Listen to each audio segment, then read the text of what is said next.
বিরাট কোহলি, রোহিত শর্মাদের অবসরের পর টেস্ট ক্রিকেটে পালাবদলের মধ্যে দিয়ে যাচ্ছে ভারতীয় দল। তবে দক্ষিণ আফ্রিকার বিপক্ষে ইডেন গার্ডেনে লজ্জাজনক হার মানতে পারছেন না দেশটির সাবেক top order batsman Cheteshwar Pujara. দক্ষিণ আফ্রিকার জন্য প্রথম টেস্টে স্পিন মঞ্চের ফাঁদ পেতেছিল ভারত, কিন্তু উল্টো সেই ফাঁদে নিজেরাই পড়ে 30 রানে হেরে যায় তারা।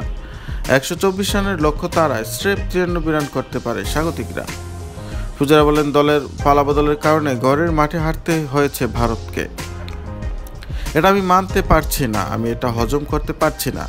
পালাবদলের কারণে ইংল্যান্ড বা অস্ট্রেলিয়ায় হারলে সেটা গ্রহণযোগ্য হতে পারে, কিন্তু এই দলের প্রতিভা এবং সম্ভাবনা রয়েছে। সব খেলোয়াড়ের প্রথম শ্রেণীর রেকর্ড দেখুন, ইয়াশাসবি জয়সওয়াল, লোকেশ রাহুল, শুভমান গিল, ওয়াশিংটন সুন্দর এই ম্যাচে 3 নম্বরে ব্যাট করেছে। তাদের সবার রেকর্ডই খুবই ভালো।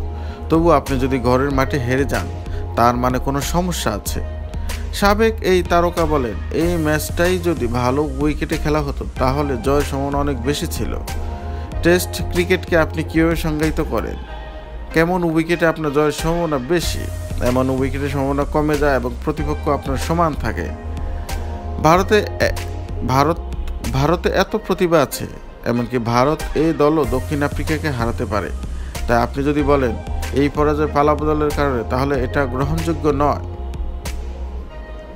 পূজারা আরও বলেন, এমন উইকেটে খেললে কেবল ব্যাটসম্যানদের দোষ দিতে পারবেন না, কারণ প্রথমত যদি এই ধরনের উইকেটে খেলতে চান তাহলে আপনার প্রস্তুতিটা আলাদা হতে হবে।